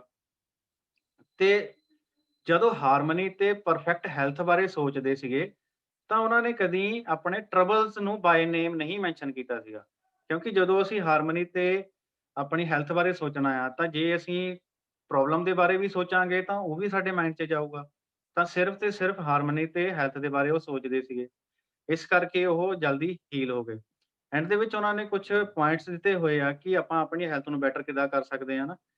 ਸਭ ਤੋਂ ਪਹਿਲਾਂ ਤਾਂ ਉਹ ਕਹਿੰਦੇ ਕਿ ਇਹ ਦੇਖੋ ਕਿ ਸਾਨੂੰ ਕੌਣ ਹੀਲ ਕਰ ਰਿਹਾ ਹੈ ਨਾ। ਜਿੱਦਾਂ ਅਸੀਂ ਗੱਲ ਕੀਤੀ ਹੈ ਸੁਪਰੀਮ ਪਾਵਰ ਦੀ, ਸਾਡੇ ਸਬਕੌਂਸ਼ੀਅਸ ਮਾਈਂਡ ਦੀ, ਜਿਹੜਾ ਕਿ ਇੱਕ ਸੁਪਰੀਮ ਪਾਵਰ ਆ ਜਿਹੜਾ ਸਾਨੂੰ ਹੀਲ ਕਰਦਾ ਹੈ। ਤੇ ਇਹ ਰਿਅਲਾਈਜ਼ ਕਰਨਾ ਹੈ ਕਿ ਇਹ ਸਹੀ ਡਾਇਰੈਕਸ਼ਨ ਜਦੋਂ ਅਸੀਂ ਆਪਣੇ ਸਬਕੌਂਸ਼ੀਅਸ ਨੂੰ ਦੇਵਾਂਗੇ, ਤਾਂ ਇਹ ਸਾਡੇ ਮਾਈਂਡ ਤੇ ਬਾਡੀ ਨੂੰ ਹੀਲ ਕਰੂਗਾ। ਉਸ ਤੋਂ ਬਾਅਦ ਇੱਕ ਡੈਫੀਨਿਟ ਪਲਾਨ ਡਿਵੈਲਪ ਕਰੋ ਆਪਣੀਆਂ ਰਿਕੁਐਸਟ ਤੇ ਡਿਜ਼ਾਇਰ ਨੂੰ ਸਬਕੌਂਸ਼ੀਅਸ ਤੱਕ ਟਰਾਂਸਫਰ ਕਰਨ ਲਈ। ਕਿ ਅਸੀਂ ਜਿਹੜੀਆਂ ਸਾਡੀਆਂ ਚੰਗੀਆਂ ਇੱਛਾਵਾਂ ਹੈਗੀਆਂ ਆ, ਉਹਨਾਂ ਨੂੰ ਅਸੀਂ ਆਪਣੇ ਸਬਕੌਂਸ਼ੀਅਸ ਨਾਲ ਨੂੰ ਟਰਾਂਸਫਰ ਕਰੀਏ। ਉਹਨਾਂ ਦੀ ਇੱਕ ਕਲੀਅਰ ਪਿਕਚਰ ਇਮੇਜ ਬਣਾ ਕੇ ਸਬਕੌਂਸ਼ੀਅਸ ਨੂੰ ਦੇਈਏ ਤਾਂ ਕਿ ਉਹ ਉਸ ਤੇ ਵਰਕ ਕਰੇ ਤੇ ਸਾਡੀਆਂ ਇੱਛਾਵਾਂ ਉਹ ਪੂਰੀਆਂ ਕਰੇ। ਐਂਡ ਡਿਜ਼ਾਇਰ ਨੂੰ ਇਮੈਜਿਨ ਕਰੋ। ਜਿੱਦਾਂ ਅਸੀਂ ਹੁਣ ਇਹ ਚੈਪਟਰ ਹੈਲਥ ਤੇ ਹੀ ਆ ਤਾਂ ਮੈਂ ਹੈਲਥ ਦੀ ਗੱਲ ਹੀ ਕਰੂੰਗਾ ਕਿ ਆਪਣੀ ਬੈਟਰ ਹੈਲਥ। ਦੋਸਤੋ ਜ਼ਰੂਰੀ ਨਹੀਂ ਹੈਗਾ ਕਿ ਜੋ ਬੰਦਾ ਬਿਮਾਰ ਹੈਗਾ ਨਾ, ਉਹੀ ਸਿਰਫ਼ ਆਪਣੀ ਬੈਟਰ ਹੈਲਥ ਨੂੰ ਹੀ ਸੋਚੂਗਾ। ਅੱਜ ਅਸੀਂ ਜਿਮ ਜਾਂਦੇ ਆ, ਯੋਗਾ ਕਰਦੇ ਆ, ਐਕਸਰਸਾਈਜ਼ ਕਰਦੇ ਆ ਨਾ, ਉਹ ਕਿਸ ਵਾਸਤੇ ਕਰਦੇ ਆ ਕਿ ਪ੍ਰੀਵੈਂਟ ਕਰਨ ਲਈ, ਕਿ ਸਾਡੀ ਜਿਹੜੀ ਹੈਲਥ ਇਸ ਟਾਈਮ ਤੇ ਹੈਗੀ ਆ, ਜੇ ਅਸੀਂ ਬੈਟਰ ਵੀ ਹੈਗੇ ਆ ਤਾਂ ਅਸੀਂ ਉਹਨੂੰ ਹੋਰ ਬੈਟਰ ਬਣਾਵਾਂਗੇ। ਜਿਹੜਾ ਬਿਮਾਰ ਹੈਗਾ ਉਹ ਤਾਂ ਆਬਵੀਅਸਲੀ ਟਰਾਈ ਕਰੂਗਾ ਕਿ ਮੇਰੀ ਹੈਲਥ ਠੀਕ ਹੋਵੇ। ਪਰ ਜਿਹੜਾ ਠੀਕ ਵੀ ਹੈਗਾ ਆ, ਉਹ ਵੀ ਇਹ ਟਰਾਈ ਕਰਦਾ ਹੈ ਕਿ ਮੇਰੀ ਹੈਲਥ ਹੋਰ ਬਿਹਤਰ ਹੋਵੇ। ਤੇ ਉਹਦੇ ਲਈ ਅਸੀਂ ਇਮੈਜਿਨ ਕਰ ਸਕਦੇ ਹਾਂ, ਜੋ ਵੀ ਅਸੀਂ ਆਪਣੇ ਗੋਲਸ ਬਣਾਈਏ ਕਿ ਮੇਰੀ ਹੈਲਥ ਇਦਾਂ ਦੀ ਹੋਣੀ ਚਾਹੀਦੀ ਆ ਨਾ, ਮੇਰਾ ਇੰਨਾ weight ਹੋਣਾ ਚਾਹੀਦਾ ਆ, ਐਗਜ਼ੈਕਟ ਗੋਲਸ, ਤੇ ਉਹਨਾਂ ਨੂੰ ਇਮੈਜਿਨ ਕਰੀਏ ਤੇ ਉਹਨਾਂ ਨੂੰ ਰਿਐਲਿਟੀ ਦੇ ਵਿੱਚ ਫੀਲ ਕਰੀਏ, ਤਾਂ ਉਹ ਸਾਡੇ ਸਬਕੌਂਸ਼ੀਅਸ ਤੇ ਜਦੋਂ ਉਹਦੀ ਪਿਕਚਰ ਬਣੂਗੀ, ਤਾਂ ਸਾਨੂੰ ਉਹ ਅਚੀਵ ਹੋਣ ਦੇ ਵਿੱਚ ਹੈਲਪ ਕਰੂਗਾ। ਆਪਣੇ ਥਾਟ ਦੇ ਉੱਤੇ ਬਿਲੀਵ ਕਰੋ ਤੇ ਇਹ ਹਮੇਸ਼ਾ ਯਾਦ ਰੱਖਣਾ ਹੈ ਕਿ ਅਸੀਂ ਜੋ ਸੋਚਾਂਗੇ, ਜੋ ਜ਼ਿਆਦਾ ਸੋਚਾਂਗੇ, ਉਹੀ ਸਾਨੂੰ ਮਿਲੂਗਾ। ਜੇ ਅਸੀਂ ਨੈਗੇਟਿਵ ਥਾਟਸ ਜ਼ਿਆਦਾ ਰੱਖ ਰਹੇ ਹਾਂ, ਅਸੀਂ ਨੈਗੇਟਿਵ ਚੀਜ਼ਾਂ ਜ਼ਿਆਦਾ ਸੋਚ ਰਹੇ ਹਾਂ, ਅਸੀਂ ਆਪਣੀਆਂ ਪ੍ਰੋਬਲਮਸ ਹੀ ਸੋਚੀ ਜਾ ਰਹੇ ਹਾਂ, ਰਾਤ ਨੂੰ ਸੌਣ ਲੱਗੇ ਅਸੀਂ ਪ੍ਰੋਬਲਮਸ ਦੇ ਬਾਰੇ ਸੋਚ ਕੇ ਸੌਂ ਰਹੇ ਹਾਂ ਕਿ ਹਾਂ, ਮੈਨੂੰ ਅੱਜ ਕੀ-ਕੀ ਪ੍ਰੋਬਲਮਸ ਆਈਆਂ, ਤਾਂ ਸਾਡਾ ਸਬਕੌਂਸ਼ੀਅਸ ਜਿਹੜਾ ਹੈ ਉਹ ਪ੍ਰੋਬਲਮਸ ਬਾਰੇ ਹੀ ਸੋਚੂਗਾ। ਪਰ ਉਸਦੇ ਉਲਟ ਜੇ ਅਸੀਂ ਪੋਜ਼ਿਟਿਵ ਥਾਟਸ ਰੱਖਾਂਗੇ, ਸਾਨੂੰ ਜੋ ਚਾਹੀਦਾ ਆ ਲਾਈਫ ਦੇ ਵਿੱਚ, ਸਾਨੂੰ ਜਿਸ ਤਰ੍ਹਾਂ ਦੀ ਹੈਲਥ ਚਾਹੀਦੀ ਆ, ਫਿਜ਼ੀਕਲ ਹੈਲਥ ਚਾਹੀਦੀ ਆ, ਮੈਂਟਲ ਹੈਲਥ ਚਾਹੀਦੀ ਆ ਜਾਂ ਕੁਝ ਹੋਰ ਵੀ ਚਾਹੀਦਾ ਆ, ਜੇ ਅਸੀਂ ਉਹਦੇ ਬਾਰੇ ਸੋਚ ਕੇ ਸੋਵਾਂਗੇ, ਉਹਨੂੰ ਫੀਲ ਕਰਕੇ ਸੋਵਾਂਗੇ, ਤਾਂ ਸਾਡਾ ਸਬਕੌਂਸ਼ੀਅਸ ਜਿਹੜਾ ਹੈ ਉਹ ਪੋਜ਼ਿਟਿਵ ਵੇ ਨਾਲ ਉਹਨੂੰ ਵਰਕ ਕਰੂਗਾ। ਉਹ ਸਾਨੂੰ ਉਸ ਚੀਜ਼ ਨੂੰ ਹੈਲਪ ਕਰੂਗਾ ਆਪਾਂ ਅਕੰਪਲਿਸ਼ ਕਰਨ ਦੀ। ਤੇ ਉਹਨਾਂ ਨੇ ਕਿਹਾ ਕਿ ਆਪਣੀ ਸਿਕਨੈਸ ਜਾਂ ਕੋਈ ਏਦਾਂ ਦੀ ਚੀਜ਼ ਜਿਹੜੀ ਸਾਨੂੰ ਹਰਟ ਕਰ ਰਹੀ ਆ, ਉਹਨੂੰ ਸੋਚਣਾ ਇੱਕ ਫੂਲਿਸ਼ਨੈਸ ਦਾ, ਕਿ ਉਹਨੂੰ ਨਹੀਂ ਸੋਚਣਾ ਅਸੀਂ ਨਾ। ਹਮੇਸ਼ਾ ਆਪਣੀ perfect health, prosperity, piece, wealth ਤੇ ਡਿਵਾਈਨ ਗਾਈਡੈਂਸ ਬਾਰੇ ਹੀ ਸੋਚੋ। ਉਹਦੇ ਵਿੱਚ ਵਿਸ਼ਵਾਸ ਰੱਖੋ ਕਿ ਹਾਂ, ਮੈਂ ਸਭ ਤੋਂ ਸਿਹਤਮੰਦ ਹੈਗਾ। Apply the power of prayer therapy. Prayer therapy ਸਾਨੂੰ ਹਮੇਸ਼ਾ ਕਿਹਾ ਜਾਂਦਾ ਨਾ ਕਿ ਅਰਦਾਸ ਕਰੋ, ਅਰਦਾਸ ਦੇ ਵਿੱਚ ਬਹੁਤ ਪਾਵਰ ਹੈਗੀ ਆ। ਜਦੋਂ ਅਸੀਂ ਬਾਰ-ਬਾਰ ਅਰਦਾਸ ਕਰਦੇ ਹਾਂ ਜਾਂ ਫਿਰ ਅਸੀਂ ਬਾਰ-ਬਾਰ ਆਪਣੇ ਪੋਜ਼ਿਟਿਵ ਵਰਡਸ ਬੋਲਦੇ ਹਾਂ, ਤਾਂ ਉਹ ਹੌਲੀ-ਹੌਲੀ ਸਾਡੇ ਸਬਕੌਂਸ਼ੀਅਸ ਦੇ ਵਿੱਚ ਜਾਣੇ ਸ਼ੁਰੂ ਹੋ ਜਾਂਦੇ ਆ। ਜਿੰਨਾ ਜ਼ਿਆਦਾ ਅਸੀਂ ਦੁਹਰਾਵਾਂਗੇ, ਓਨੇ ਉਹ ਸਾਡੇ ਸਬਕੌਂਸ਼ੀਅਸ 'ਚ ਜਾਣਗੇ। ਹੁਣ ਜਿਹੜੇ ਮੇਰੇ ਵੀਰ ਪਾਠ ਕਰਦੇ ਹੋਗੇ ਨਾ, ਜਿਹੜਾ ਵੀ ਪਾਠ ਉਹ ਕਰਦੇ ਹੋਗੇ, ਸ਼ੁਰੂ-ਸ਼ੁਰੂ ਦੇ ਵਿੱਚ ਉਹਨਾਂ ਨੇ ਪੜ੍ਹ ਕੇ ਕੀਤਾ ਹੋਊਗਾ ਨਾ, ਥੋੜਾ ਪਾਠ ਪੜ੍ਹ ਕੇ ਕਰਦੇ ਆ। ਹੌਲੀ-ਹੌਲੀ, ਹੌਲੀ-ਹੌਲੀ ਕੀ ਹੁੰਦਾ, ਉਹ ਸਾਨੂੰ ਯਾਦ ਹੋਣਾ ਸ਼ੁਰੂ ਹੋ ਜਾਂਦਾ ਹੈ। ਅਸੀਂ ਯਾਦ ਕਰਨ ਲੱਗ ਜਾਂਦੇ ਹਾਂ। ਹੌਲੀ-ਹੌਲੀ ਏਦਾਂ ਹੁੰਦਾ ਹੈ ਕਿ ਅਸੀਂ ਆਪਣੇ ਕੰਮ ਕਰਦੇ ਹੋਏ ਵੀ ਪਾਠ ਕਰਦੇ ਹਾਂ। ਸਾਨੂੰ ਨਹੀਂ ਪਤਾ ਹੁੰਦਾ ਸਾਡੀ ਜ਼ੁਬਾਨ ਆਪਣੇ ਆਪ ਮੂੰਹੋਂ ਬੋਲਦੀ ਹੁੰਦੀ ਹੈ, ਕਿਉਂਕਿ ਉਹ ਸਾਡੇ ਸਬਕੌਂਸ਼ੀਅਸ 'ਚ ਚਲਾ ਜਾਂਦਾ। ਅਸੀਂ ਕੌਂਸ਼ੀਅਸਲੀ ਕੋਈ ਕੰਮ ਹੋਰ ਕਰ ਰਹੇ ਹਾਂ, ਪਰ ਸਾਡਾ ਸਬਕੌਂਸ਼ੀਅਸ ਜਿਹੜਾ ਉਹ ਸਾਨੂੰ ਪਾਠ ਕਰਵਾ ਰਿਹਾ ਆ। ਇਸ ਤਰ੍ਹਾਂ ਹੀ ਹੋਰ ਕੰਮ ਵੀ ਹੈਗੇ ਆ। ਅਸੀਂ ਡਰਾਈਵ ਦੀ ਗੱਲ ਕਰੀਏ, ਜਦੋਂ ਅਸੀਂ ਬਾਈਕ ਚਲਾਉਣੀ ਸਿੱਖੀ ਸੀਗੀ ਜਾਂ ਗੱਡੀ ਚਲਾਉਣੀ ਸਿੱਖੀ ਸੀਗੀ, ਪਹਿਲਾਂ-ਪਹਿਲਾਂ ਅਸੀਂ ਬਹੁਤ ਧਿਆਨ ਦਿੰਦੇ ਹੁੰਦੇ ਸੀਗੇ ਕਿ ਬ੍ਰੇਕ ਦੱਬਣੀ ਆ ਨਾ, ਰੇਸ ਦੇਣੀ ਆ, ਕਿਤੇ ਬ੍ਰੇਕ ਦੀ ਜਗ੍ਹਾ ਰੇਸ ਨਾ ਦੱਬੀ ਜਾਵੇ ਜਾਂ ਰੇਸ ਦੀ ਜਗ੍ਹਾ ਬ੍ਰੇਕ ਨਾ ਦੱਬੀ ਜਾਵੇ। ਅਸੀਂ ਕੌਂਸ਼ੀਅਸਲੀ ਉਹ ਤੇ ਐਕਟ ਕਰਦੇ ਸੀਗੇ। ਪਰ ਜਦੋਂ ਅਸੀਂ ਹੌਲੀ-ਹੌਲੀ ਉਹ ਐਕਟ ਕਰਦੇ ਗਏ ਬਾਰ-ਬਾਰ, ਬਾਰ-ਬਾਰ, ਤਾਂ ਅਸੀਂ ਇਸ ਲੈਵਲ ਤੇ ਪਹੁੰਚ ਗਏ ਕਿ ਜੇ ਸਾਡੇ ਸਾਹਮਣੇ ਕੋਈ ਅਚਾਨਕ ਆ ਗਿਆ, ਤਾਂ ਸਾਨੂੰ ਸੋਚਣ ਦੀ ਜ਼ਰੂਰਤ ਨਹੀਂ ਪੈਂਦੀ ਕਿ ਅਸੀਂ ਬ੍ਰੇਕ ਤੇ ਪੈਰ ਰੱਖਣਾ ਜਾਂ ਰੇਸ ਤੇ ਪੈਰ ਰੱਖਣਾ। ਆਟੋਮੈਟਿਕਲੀ ਹੀ ਸਾਡਾ ਪੈਰ ਬ੍ਰੇਕ ਤੇ ਜਾਊਗਾ। ਇਹ ਸਾਡਾ ਸਬਕੌਂਸ਼ੀਅਸ ਆ ਜਿਹੜਾ ਸਾਡੇ ਤੋਂ ਇਹ ਕੰਮ ਕਰਵਾਉਂਦਾ ਹੈ। ਉਸ ਤੋਂ ਬਾਅਦ ਜੇ ਤੁਸੀਂ ਪਾਵਰ ਟੂ ਹੀਲ ਚਾਹੁੰਦੇ ਆ, ਜੇ ਅਸੀਂ ਚਾਹੁੰਦੇ ਆ ਕਿ ਜਿਹੜੀ ਹੀਲਿੰਗ ਪਾਵਰ ਆ ਉਹ ਸਾਨੂੰ ਮਿਲੇ, ਤਾਂ ਉਹ ਸਾਨੂੰ ਸਿਰਫ ਇੱਕੋ ਹੀ ਪ੍ਰੋਸੈਸ ਨਾਲ ਮਿਲ ਸਕਦੀ ਆ, ਉਹ ਹੈਗਾ ਫੇਥ। ਅਸੀਂ ਫੇਥ ਰੱਖੀਏ ਕਿ ਮੇਰੀ ਸਿਹਤ ਸਭ ਤੋਂ ਵਧੀਆ ਹੈ। ਆਪਣੇ ਆਪ ਤੇ ਵਿਸ਼ਵਾਸ ਰੱਖਣਾ ਹੈ ਨਾ। ਜੇ ਸਾਡੇ ਲਵਡ ਵਨਸ ਜਿਹੜੇ ਹੈਗੇ ਆ, ਸਾਡੀ ਫੈਮਿਲੀ ਆ, ਸਾਡੇ ਫਰੈਂਡਸ ਹੈਗੇ ਆ, ਜਿਨ੍ਹਾਂ ਨੂੰ ਅਸੀਂ ਪਿਆਰ ਕਰਦੇ ਆ, ਅਸੀਂ ਉਹਨਾਂ ਦੀ ਬਿਹਤਰ ਹੈਲਥ ਚਾਹੁੰਦੇ ਆ, ਤਾਂ ਅਸੀਂ ਉਹਨਾਂ ਲਈ ਵੀ ਵਿਸ਼ਵਾਸ ਕਰੀਏ ਕਿ ਉਸਦੀ ਹੈਲਥ ਵੀ ਬਹੁਤ ਅੱਛੀ ਹੈਗੀ ਆ। ਜਿਹਦੇ ਨਾਲ ਕੀ ਹੋਊਗਾ ਕਿ ਸਾਡੇ ਸਬਕੌਂਸ਼ੀਅਸ ਦੀ ਪਾਵਰ ਦੇ ਨਾਲ ਸਾਡੀ ਹੈਲਥ ਵੀ ਵਧੀਆ ਹੋਊਗੀ, ਉਹਨਾਂ ਦੀ ਹੈਲਥ ਵੀ ਵਧੀਆ ਹੋਊਗੀ। ਤੇ ਫੇਥ ਜਿਹੜਾ ਆ ਉਹ ਕਿਸ ਤਰ੍ਹਾਂ ਆਉਂਦਾ ਆ? ਉਹ ਆਉਂਦਾ ਅੰਡਰਸਟੈਂਡਿੰਗ ਦੇ ਨਾਲ। ਆਪਾਂ ਚੀਜ਼ਾਂ ਨੂੰ ਸਮਝੀਏ ਕਿ ਇਹ ਜਿਹੜੇ ਸਾਡੀ ਸਬਕੌਂਸ਼ੀਅਸ ਦੀ ਪਾਵਰ ਹੈਗੀ ਕਿੱਦਾਂ ਵਰਕ ਕਰਦੀ ਆ ਨਾ। ਵੱਧ ਤੋਂ ਵੱਧ ਅਸੀਂ ਬੁੱਕਸ ਪੜ੍ਹ ਸਕਦੇ ਆ ਨਾ। ਉਸ ਤੋਂ ਬਾਅਦ learn to pray for your loved ones, ਕਿ ਅਸੀਂ ਪ੍ਰੇ ਕਿੱਦਾਂ ਕਰਨੀ ਆ, ਅਸੀਂ ਉਹ ਵੀ ਸਿੱਖੀਏ। ਆਪਣੇ ਜਿਹੜੇ ਥਾਟਸ ਆਫ ਹੈਲਥ ਆ ਜਾਂ ਪਰਫੈਕਸ਼ਨ ਆ ਨਾ, ਉਹਨਾਂ ਨੂੰ ਯੂਨੀਵਰਸਲ ਸਬਜੈਕਟਿਵ ਮਾਈਂਡ ਦੇ ਥਰੂ ਉਹਨਾਂ ਤੱਕ ਪਹੁੰਚਾਈਏ। ਜਿੱਦਾਂ ਮੈਂ ਕਿਸੇ ਲਈ ਪ੍ਰੇ ਕਰ ਰਿਹਾ ਤਾਂ ਮੇਰੇ ਸਬਕੌਂਸ਼ੀਅਸ ਦੇ ਥਰੂ ਮੈਂ ਉਹਨਾਂ ਤੱਕ ਪਹੁੰਚਾਵਾਂ ਆਪਣੇ ਪ੍ਰੇਅਰ ਨੂੰ। ਜਿੱਦਾਂ ਅਸੀਂ ਕਹਿੰਦੇ ਆ ਕਿ ਸਾਡੀ ਪ੍ਰੇਅਰ ਜਿਹੜੀ ਆ ਪ੍ਰਮਾਤਮਾ ਸੁਣਦਾ ਹੈ ਜੇ ਸੱਚੇ ਮਨੋਂ ਕਰੀਏ। ਸੱਚਾ ਮਨ, ਦੋਸਤੋ ਇੱਥੇ ਗੱਲ ਸੋਚਣ ਵਾਲੀ ਹੈ ਕਿ ਸੱਚਾ ਮਨ ਦੀ ਗੱਲ ਤਾਂ ਅਸੀਂ ਬਹੁਤ ਕਰਦੇ ਹਾਂ, ਪਰ ਇਹ ਸੱਚਾ ਮਨ ਹੈ ਕਿਹੜਾ? ਜਿੱਥੋਂ ਤੱਕ ਹੁਣ ਅਸੀਂ ਬੁੱਕਸ ਪੜ੍ਹੀਆਂ ਹੈਗੀਆਂ ਆ, ਤਾਂ ਸਬਕੌਂਸ਼ੀਅਸ ਮਾਈਂਡ ਜਿਹੜਾ ਹੈਗਾ ਆ ਉਹ ਸੱਚਾ ਮਨ ਆ। ਕਿਉਂਕਿ ਜਿਹੜਾ ਸਾਡਾ ਕੌਨਸ਼ੀਅਸ ਮਾਈਂਡ ਆ, ਉਹ ਸੱਚ ਝੂਠ ਦੇ ਵਿੱਚ ਫ਼ਰਕ ਕਰਦਾ ਆ। ਜਦੋਂ ਅਸੀਂ ਟੀਵੀ ਦੇਖਦੇ ਆ ਨਾ, ਉਹਨੂੰ ਪਤਾ ਹੈ ਕਿ ਮੈਂ ਟੀਵੀ ਦੇਖ ਰਿਹਾ, ਇਹ ਸੱਚਾਈ ਨਹੀਂ ਹੈਗੀ। ਜਾਂ ਅਸੀਂ ਕੋਈ ਸੀਰੀਅਲ ਦੇਖ ਰਹੇ ਹਾਂ, ਕੁਛ ਵੀ ਦੇਖ ਰਹੇ ਹਾਂ, ਤਾਂ ਕੌਨਸ਼ੀਅਸ ਮਾਈਂਡ ਸਾਡਾ ਡਿਫਰੈਂਸ਼ੀਏਟ ਕਰਦਾ ਆ ਕਿ ਕੀ ਸੱਚ ਆ, ਕੀ ਝੂਠ ਆ। ਪਰ ਜਿਹੜਾ ਸਾਡਾ ਸਬਕੌਨਸ਼ੀਅਸ ਮਾਈਂਡ ਆ, ਉਹ ਹਮੇਸ਼ਾ ਸੱਚ ਹੀ ਮੰਨਦਾ ਹੈ। ਜੋ ਚੀਜ਼ ਉਹਦੇ ਤੱਕ ਪਹੁੰਚ ਗਈ, ਉਹਦੇ ਲਈ ਉਹ ਸੱਚ ਹੈ। ਤੁਸੀਂ ਅਕਸਰ ਦੇਖਿਆ ਹੋਣਾ ਜਦੋਂ ਅਸੀਂ ਕੋਈ ਮੂਵੀ ਦੇਖ ਰਹੇ ਹੁੰਦੇ ਆ ਨਾ, ਅਸੀਂ ਕਈ ਵਾਰੀ ਜ਼ਿਆਦਾ ਡੀਪ ਚਲੇ ਜਾਂਦੇ ਆ। ਅਸੀਂ ਜ਼ਿਆਦਾ ਖੋ ਜਾਂਦੇ ਆ ਮੂਵੀ ਦੇ ਵਿੱਚ ਨਾ, ਤੇ ਕੋਈ ਇਮੋਸ਼ਨਲ ਮੂਵੀ ਹੁੰਦੀ ਆ, ਸਾਡੇ ਅੱਖਾਂ 'ਚ ਅੱਥਰੂ ਆਉਣ ਲੱਗ ਜਾਂਦੇ ਆ। ਜਦ ਕਿ ਸਾਨੂੰ ਪਤਾ ਹੈ ਕਿ ਉਹ ਸੱਚ ਨਹੀਂ ਹੈ।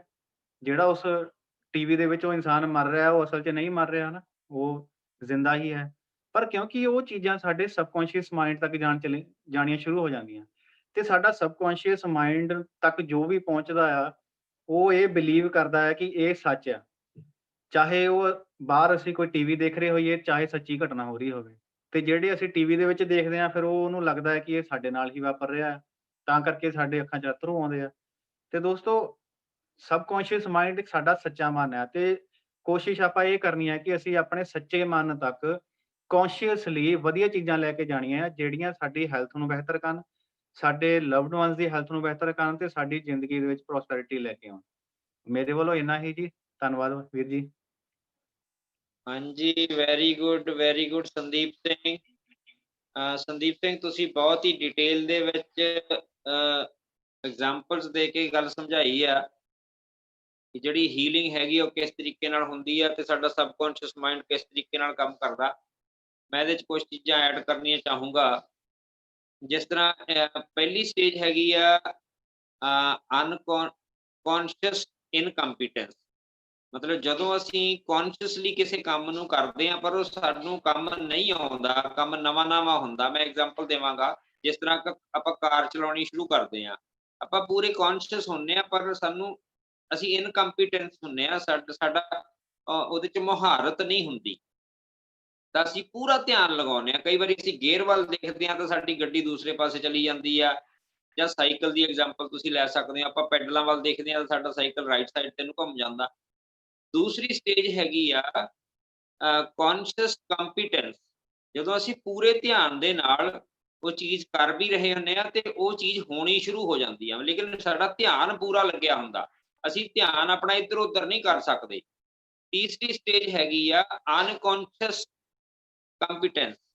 ਮਤਲਬ ਅਸੀਂ ਅਨਕੌਂਸ਼ੀਅਸ ਹੋ ਕੇ, ਭਾਵ ਕੀ ਆ, ਸਾਡਾ ਸਬਕੌਂਸ਼ੀਅਸ ਮਾਈਂਡ ਹੀ ਉਹਨੂੰ ਡਰਾਈਵ ਕਰ ਰਿਹਾ ਹੁੰਦਾ। ਅਸੀਂ ਫੋਨ ਤੇ ਵੀ ਗੱਲ ਕਰ ਰਹੇ ਹੁੰਦੇ ਆ, ਅਸੀਂ ਨਾਲ ਦੇ ਨਾਲ ਵੀ ਗੱਲਾਂ ਕਰੀ ਜਾਂਦੇ ਹਾਂ, ਪਰ ਸਾਡਾ ਸਾਡਾ ਅੰਦਰੋਂ ਧਿਆਨ ਜਿਹੜਾ ਹੈਗਾ ਸਾਹਮਣੇ ਹੁੰਦਾ। ਅਸੀਂ ਇੰਨੇ ਕੰਪੀਟੈਂਟ ਹੋ ਜਾਂਦੇ ਹਾਂ ਉਸ ਕੰਮ ਦੇ ਵਿੱਚ, ਅਸੀਂ ਕੌਨਸ਼ੀਅਸਲੀ ਵੀ ਨਾ ਕਰੀਏ ਤਾਂ ਵੀ ਉਹ ਕੰਮ ਜਿਹੜਾ ਹੈਗਾ ਉਹ ਚੱਲੀ ਜਾ ਰਿਹਾ। ਜਿੱਦਾਂ ਆਪਾਂ ਸਾਈਕਲ ਦੇ ਵਿੱਚ ਪੈਡਲ ਵੀ ਮਾਰੀ ਜਾਂਦੇ ਹਾਂ, ਸਾਹਮਣੇ ਵੀ ਦੇਖੀ ਜਾਂਦੇ ਹਾਂ, ਹੱਥ ਛੱਡ ਕੇ ਵੀ ਚਲਾ ਸਕਦੇ ਹਾਂ। ਸਾਡਾ ਮਤਲਬ ਧਿਆਨ ਜਿਹੜਾ ਹੈਗਾ, ਉਹ ਧਿਆਨ ਉਸ ਚੀਜ਼ ਨੂੰ ਚਲਾ ਰਿਹਾ। ਸਾਨੂੰ ਖੁਦ ਬੇਸ਼ੱਕ ਉਹਦੇ 'ਚ ਪੂਰਾ ਨਾ ਹੋਵੇ। ਅਨਕੌਂਸ਼ੀਅਸ ਕੰਪੀਟੈਂਸ ਮਤਲਬ ਸਬਕੌਂਸ਼ੀਅਸ ਮਾਈਂਡ ਹੀ ਸਾਡਾ ਉਹਨੂੰ ਚਲਾ ਰਿਹਾ। ਇਹ ਸਟੇਜ ਜਿਹੜੀ ਹੈਗੀ ਆ, ਇਹ ਆਪਾਂ ਆਲਰੇਡੀ ਯੂਜ਼ ਕਰਦੇ ਹਾਂ।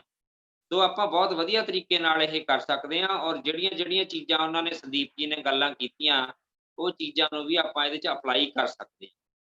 ਸੋ ਇਹ ਬਹੁਤ ਹੀ ਡਿਟੇਲ ਦੇ ਵਿੱਚ ਇਹਨਾਂ ਨੇ ਗੱਲ ਕੀਤੀ। Very good.